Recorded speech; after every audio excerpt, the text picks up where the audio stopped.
for his target to show up at the hotel across the street. He only leaves his chair to go to drink water and exercise. One afternoon, the killer leaves the building to get food. He pretends to be a German tourist because the French always avoid those people. After making sure his scooter is still in place, the killer gets some food from McDonald's and calls his handler Eddie. It's been 5 days and he's tired of waiting, but Eddie still doesn't know when the target will show up. Once the call is over, the killer drops the phone and steps on it to destroy it.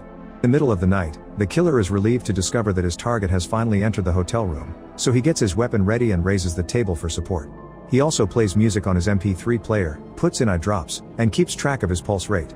In the hotel, a naughty worker is performing for the target. The killer waits for the right moment to finally shoot, however the woman steps forward at the same time and the bullet ends up hitting her instead. He wants to shoot again but the security guards rush to close the curtains. Now the killer has no choice but to grab all his things and leave the building. He gets on his scooter and rides away right before the police arrive. As he drives through the city, the killer throws away his things in the sewer and the garbage truck. He can hear the police sirens getting closer, so he has to make a few sudden turns and drive down some stairs to escape successfully. Eventually he reaches the river, where he abandons his scooter and throws his helmet in the water. At a gas station, the killer uses the bathroom to put on new clothes and shave. He makes sure to clean the place before then he puts a glass and a lid on the door as a trap for intruders. Lastly he grabs a knife and puts it on a table next to a reading chair where he spends the rest of the night. The next day he flies to the Dominican Republic and drives his Jeep to his hideout in the middle of the jungle. At the fence, he's shocked to find footprints and cigarette butts. The killer grabs his gun and jumps over the fence to run toward the house, finding more footprints on the way. There's loud music playing inside but nothing is out of place.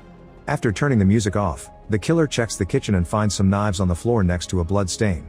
He desperately keeps searching the house and discovers a broken mirror in the bathroom plus more blood stains on the wall. There's also a broken window with more blood on the glass. The killer digs in the garden to reveal a safe full of weapons.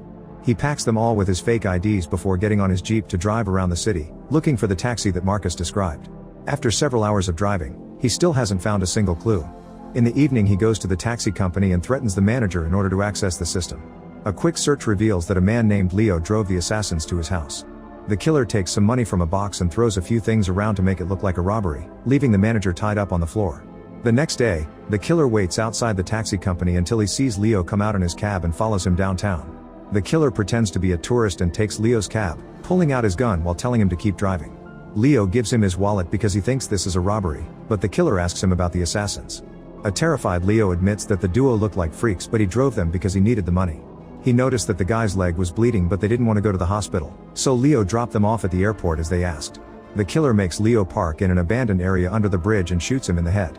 Afterward he flies to New Orleans, where he rents a van to drive to his storage unit. He gets more IDs and guns from a chest plus new license plates for the van. Then he goes to a hardware store to buy some tools. In the city, the killer pretends to be a contract cleaner and enters a fancy building when they open the door for the mailman. They take the elevator together and on the upper floor, the killer drinks water from a fountain to buy time. The mailman doesn't close the door properly and once he leaves, the killer takes the chance to enter the office. Inside, Eddie's secretary Dolores is terrified to see him arrive with a gun in hand.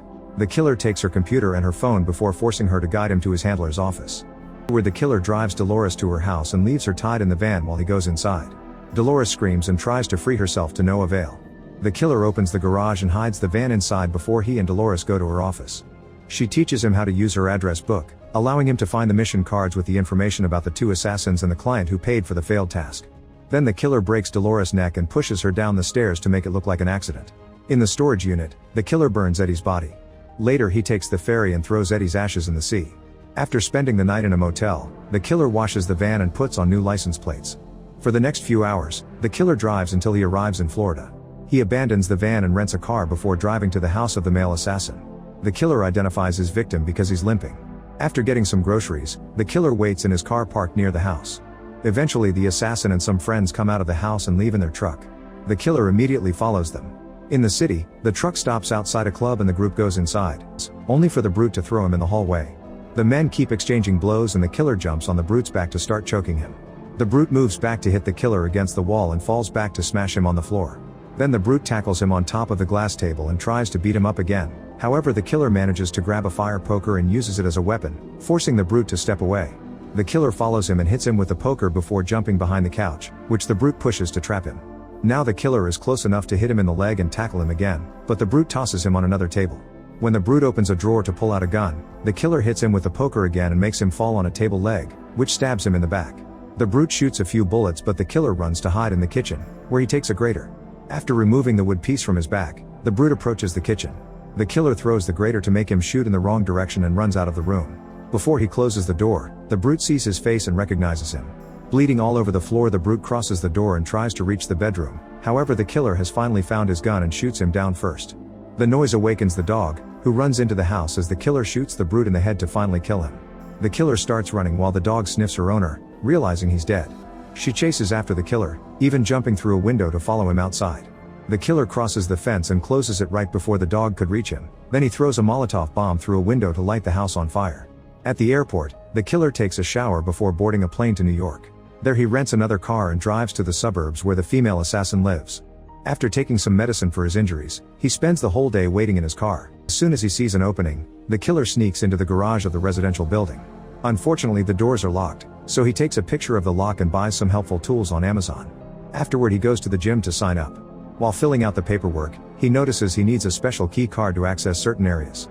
Next, he goes to the bank and transfers all his money to his Dominican account under a fake name. In the evening, the killer buys a gun from the local dealer. A few hours later, the killer sneaks into the garage just like last time, and this time he can access the residential area, thanks to the key card. Seconds later, his target Clay is shocked to find him in his living room. Clay has no idea who he is, so the killer shows him the mission card. Once he understands, Clay explains that he doesn't hate the killer for failing the mission since mistakes happen. However, Eddie convinced him that the trail had to be scrubbed, and Clay didn't know what it meant when he paid. After some hesitation, the killer chooses to believe him, although he also drops a threat. If Clay ever targets him again or reveals his identity to anyone, the killer will come back to murder him. With those last words, he leaves. In the elevator, he destroys all the mission cards and later drops them on the street. Back in the Dominican